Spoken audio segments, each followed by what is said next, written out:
नमस्कार दोस्तों, exam T20 channel पर मैं प्रियंका आप सभी का एक बार फिर से हार्दिक स्वागत करती हूँ। जैसा कि यूपी SSSC वीडियो री एग्ज़ाम होने ही वाला है, उसके लिए क्लासेस चलाई जा रही थी हिंदी की मॉक टेस्ट सीरीज़, और उसके साथ साथ हिंदी की क्लासेस आ रही हैं जो कि आप कोई भी एग्ज़ाम देने जा रहे हैं, यूपी SSSC का कोई भी एग्ज़ाम हो, चाहे वीडियो री एग्ज़ाम है जो कि अभी होने वाला है या फिर उसके अलावा कोई एग्ज़ाम है, और साथ में यूपी पुलिस के एग्ज़ाम है जैसे कांस्टेबल और SI के। इन सब में हिंदी के प्रश्न काफ़ी ज़्यादा पूछे जाते हैं, तो उनके लिए लगातार क्लासेस अपलोड की जा रही हैं। इसमें मैंने अरिहंत की बुक को लिया हुआ है और उसी से मैं पूरी हिंदी कंप्लीट करा रही हूँ।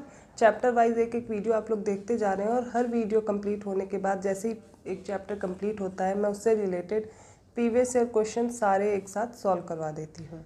तो आज हम लोग फिर से संधि की अगली क्लास करने जा रहे हैं। हम लोगों ने स्वर संधि पढ़ ली है, व्यंजन संधि पढ़ ली है, आज हम लोग पढ़ने वाले हैं विसर्ग संधि। तो संधि की एक क्लास आई नो बहुत इंपॉर्टेंट है आप लोग के लिए, और इसीलिए मैं इसको एक एक करके पढ़ा रही हूँ, अलग अलग संधियाँ पढ़ा रही हूँ, जिससे आप थोड़ा समय लें और अच्छे से प्रैक्टिस भी कर सकें। चाहती तो एक ही वीडियो में पूरा कंप्लीट कर देती, पर कन्फ्यूज़न हो जाता है एक एक कंप्लीट करने में, इसलिए अलग अलग वीडियो मैंने बनाए हैं। तो आज हम लोग पढ़ेंगे विसर्ग संधि, और ये जैसे ही चैप्टर कंप्लीट होगा इससे रिलेटेड सारे प्रश्न मैं आपको एक साथ हल करवाने वाली हूँ। तो इसके साथ साथ आप चैनल पर विजिट कीजिए, आपको हिंदी के साथ साथ जीएस की भी क्लासेस मिल जाएंगी, टेस्ट सीरीज़ भी चल रही है वो भी मिल जाएंगी। तो आप अपना जो सुझाव है वो हमें कमेंट करके बताते रहिएगा। तो चलिए बिना देर करते हम शुरुआत करते हैं।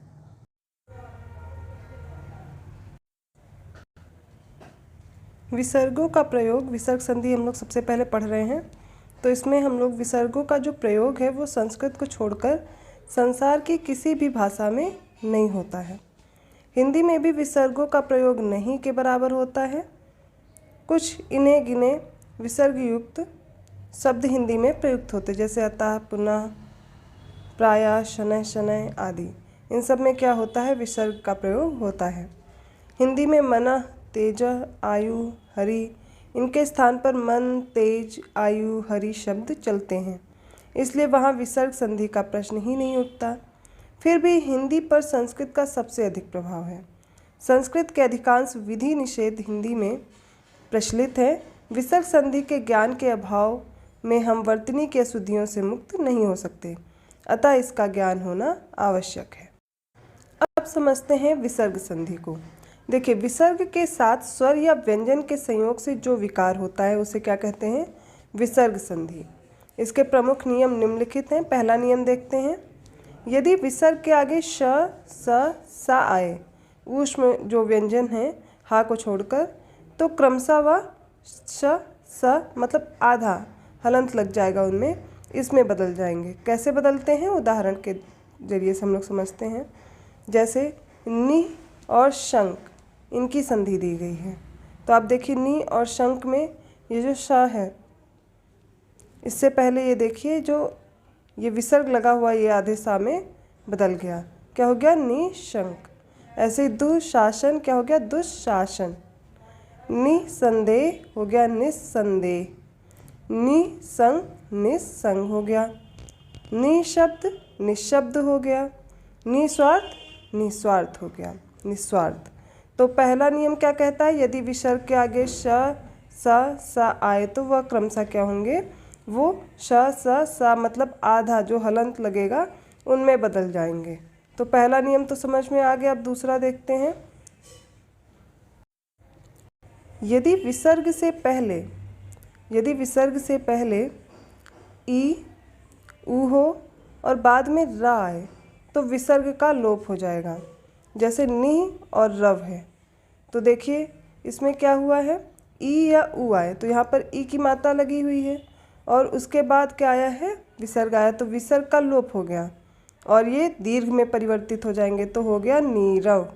इसी तरह निरोग, नी आया है, ई आए है, ई स्वर आया है, तो ये क्या होगा, दीर्घ में कन्वर्ट हो जाएगा निरोग।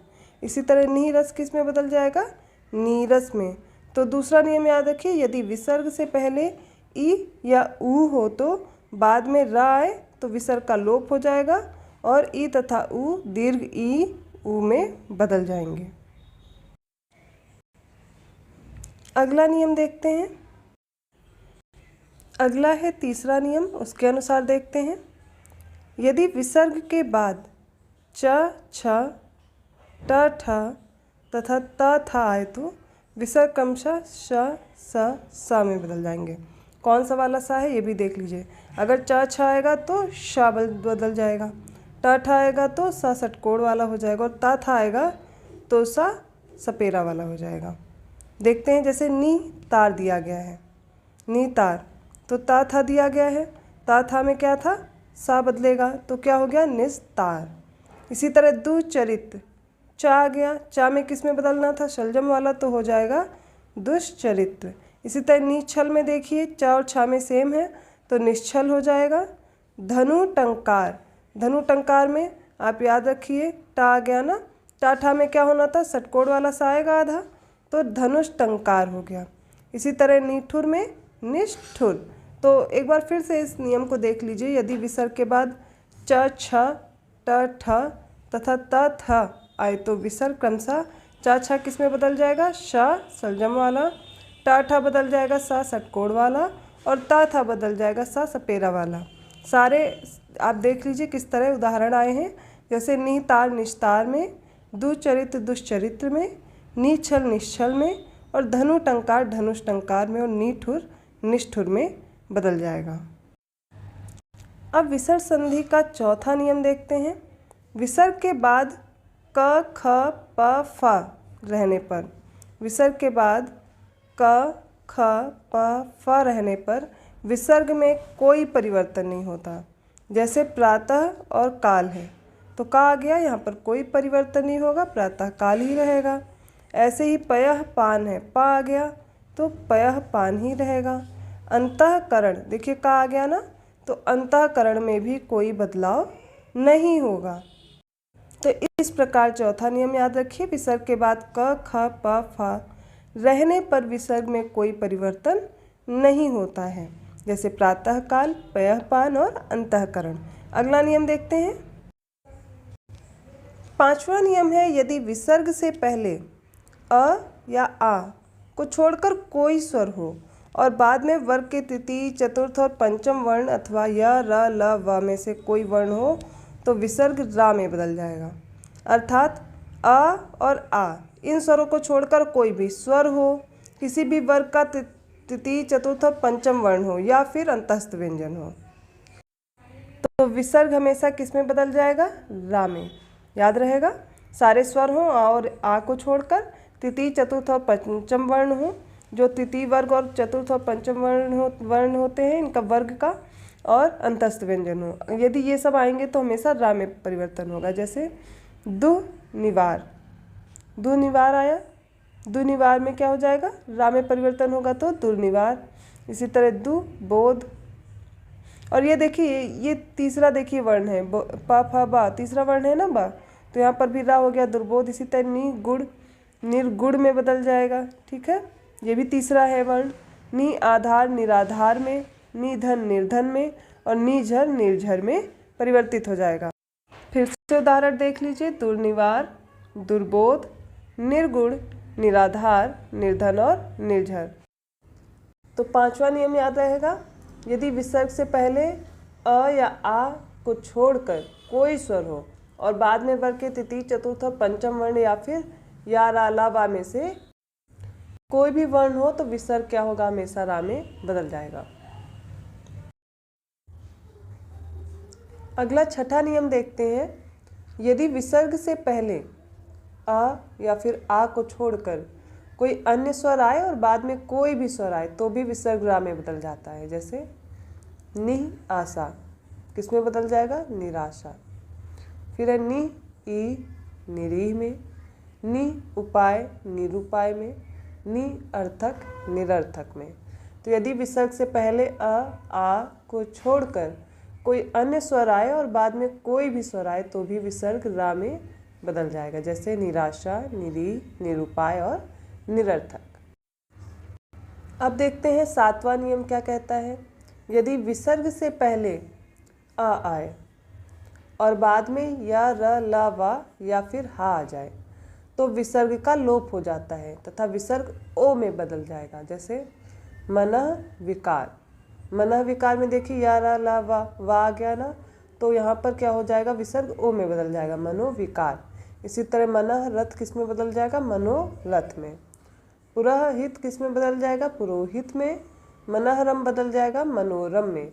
तो मनः विकार मनोविकार में, मनःरथ मनोरथ में, पुरोहित पुरोहित में और मनःरम मनोरम में। यदि विसर्ग से पहले अ आए और बाद में कोई भी अंतस्थ व्यंजन आ जाए या फिर हा आ जाए तो विसर्ग का लोप हो जाएगा और विसर्ग ओ में परिवर्तित हो जाएगा। अब पढ़ते हैं विसर्ग संधि का आखिरी नियम, 8वां नियम है। इसके अनुसार यदि विसर्ग से पहले ई या उ आए और बाद में क ख प फा में से कोई वर्ण आए तो विसर्ग सा में बदल जाएगा। जैसे निह कर्म, इसमें बदल जाएगा निष्कर्म में। का आ गया ना ई या उ के बाद, फिर है निकाम निष्काम में, निकरुण निष्करुण में, निपाप निष्पाप में, निकपट निष्कपट में, निफल निष्फल में। तो ये नियम क्या कहता है, यदि विसर्ग से पहले ई या उ आए और बाद में क ख प फ में से कोई वर्ण आ जाए तो हमेशा सा में बदलेगा। जैसे निकर्म निष्कर्म में, निकाम निष्काम, निकरुण निष्करुण, निपाप निष्पाप में, निकपट निष्कपट में, निफल निष्फल में।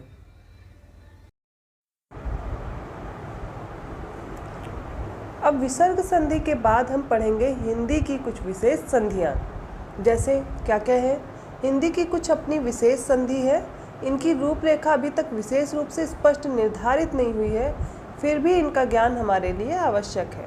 हिंदी की प्रमुख विशेष संधियाँ निम्नलिखित हैं। जैसे जब, तब, कब, सब और अब आदि शब्दों के अंत में पीछे या लास्ट में ही आने पर हा का क्या हो जाता है, भा, और बा का लोप हो जाता है, मतलब बा का लोप हो जाएगा। जैसे जब और ही, तो हा किस में परिवर्तन हो जाएगा, भुआ में, और बा गायब हो जाएगा तो इसका क्या हो जाएगा, जब ही। देखिए सारे उदाहरण, जब ही, तब ही किस में परिवर्तित हो जाएगा, तभी, कब ही कभी में, अब ही अभी में, सब ही सभी में। अगला है जहाँ, कहाँ, यहाँ, वहाँ आदि शब्दों के बाद ही आने पर ही स्वर सहित लुप्त हो जाता है और अंतिम ई पर अनुस्वार लग जाता है। जैसे यहाँ और ही, तो यहाँ और ही में क्या है, ही आने पर स्वर का तो लुप्त हो जाएगा और क्या हो जाएगा, ई पर अनुस्वार लग जाएगा। तो यहाँ ही का हो गया यहीं, कहाँ ही का हो गया कहीं, वहाँ ही का हो गया वहीं, और जहाँ ही का हो गया जहीं। तो इस तरह के शब्दों में आप देख लीजिए, संधियाँ देकर के आपको कंफ्यूज किया जा सकता है। तीसरा नियम देखिए, कहीं कहीं संस्कृत के रा लोप, दीर्घ और यर्स आदि संधियों के नियम हिंदी में लागू नहीं होते। जैसे अंतरराष्ट्रीय किसमें हो गया, अंतरराष्ट्रीय में। स्त्री उपयोगी, स्त्री उपयोगी हो गया। उपरियुक्त हो गया उपरयुक्त में। तो यहाँ पर क्या होगा, दीर्घ और यड़ संधि के नियम यहाँ पर लागू नहीं होते, ये भी नियम याद कर लीजिए। तो ये हमने पढ़े जो कुछ अलग संधियाँ होती हैं विसर्ग संधि को छोड़कर। इससे पहले की जो स्वर और व्यंजन संधि है मैंने लास्ट वीडियो में पढ़ा दिया है। यदि आपको कोई भी कन्फ्यूज़न है तो आप वहाँ पर जा कर के देख सकते हैं, और उनके उदाहरण भी मैंने बहुत अच्छे से तैयार करवा दिए हैं। चलिए विसर्ग संधि के एक एक करके उदाहरण भी देख लेते हैं। जैसे कि निस्सहाय का अगर संधि विच्छेद पूछा जाए तो इसका संधि विच्छेद क्या हो जाएगा, निसहाय। निस्सार का याद रखिए, निसार। निश्चल का संधि विच्छेद निचल। निष्कलुष का निकलुष। निष्काम का निकाम। निष्कासन का निकासन। निश्चय का निचय। दुश्चरित का दुश्चरित। ऐसे ही तपोभूमि का देखते हैं। ओ का देखिए तपा और भूमि, इसमें क्या हुआ, जो विसर्ग है ओ में परिवर्तित हो गया तपोभूमि में। नभ मंडल किस में हो जाएगा, नभो मंडल। तमोगुण का संधि विच्छेद देखिए, तमा गुण।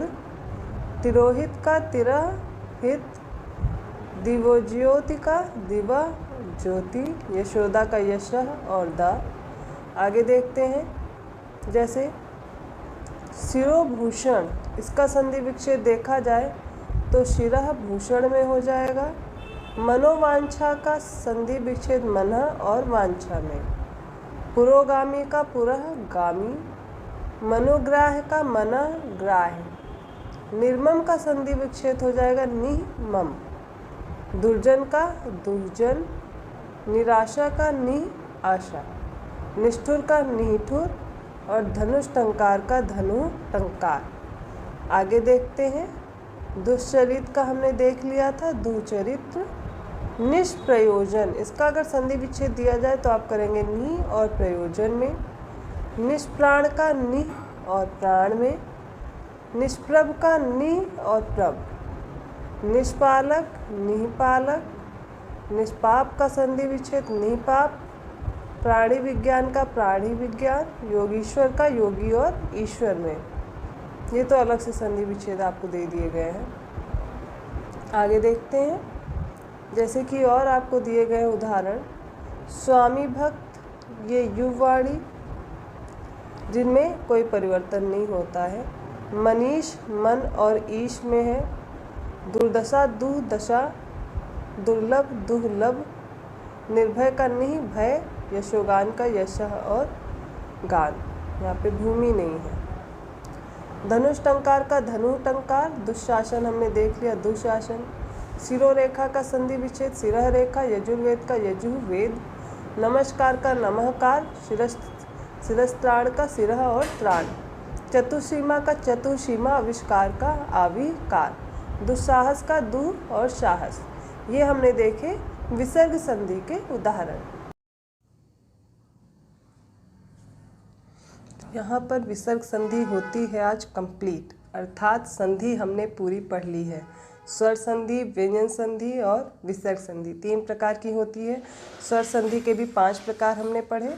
तो इस तरह करके हमने संधि पूरी कंप्लीट की है। अगला एक वीडियो आएगा जिसमें आपके 100 से भी ज़्यादा प्रश्न मैं ऐसे लेकर के आऊँगी इम्पॉर्टेंट, जो कि प्रीवियस ईयर क्वेश्चन में आए हुए हैं। मतलब प्रीवियस ईयर जो पेपर हैं, पिछले पेपर्स हैं, वो सारे मैं एक साथ ले लूँगी, उनके प्रश्न आपको हल करवा दूँगी। अगर वीडियो आपको अच्छा लगा तो प्लीज़ लाइक करना मत भूलिए और लोगों को भी शेयर कीजिए, जिससे उनको भी इससे फ़ायदा हो सके। और चैनल को सब्सक्राइब करना मत भूलिएगा। अपना सुझाव आप कमेंट करके बताते रहिए। हिंदी के साथ साथ आप और भी क्लासेस इस चैनल से जुड़ करके देख सकते हैं। जीएस की क्लासेस, टेस्ट सीरीज़, बाकी सब क्लासेस भी लगातार आ रही हैं और स्पेशल क्लासेस दी जा रही हैं जीएस की, जो आप कंप्लीट रिवीजन कर सकें एग्ज़ाम टाइम में। एक ही वीडियो में आप पूरा सब्जेक्ट कंप्लीट कर सकते हैं। धन्यवाद।